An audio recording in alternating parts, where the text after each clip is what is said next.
Look, I know what you're thinking, and I've heard this before. Changing passwords on a regular basis is outdated. And in some instances, I can see the argument. But when you think about changing your password, it's not just how often you change your password, it's how you're changing it, how you're storing it, and how you're coming up with these different passwords. If you change your password too often, then you may end up making that password weak. You may store it incorrectly to where you're writing it down, putting it in a notepad, or reusing the same password over and over and over. You want to have your passwords changed and updated on a regular basis, but you should look at security being length and complexity over how often you're changing that password.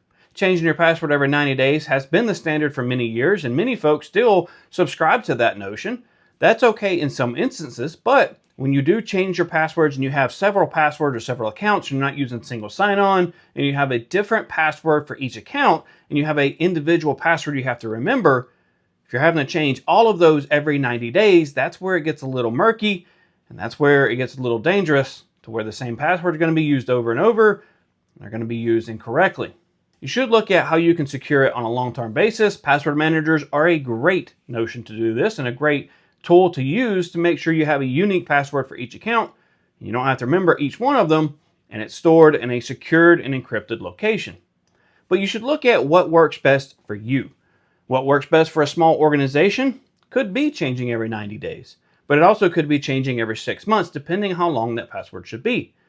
Password should be, really, 15 characters or more. It should have all 4 characteristics of uppercase and lowercase letters, numbers, and symbols.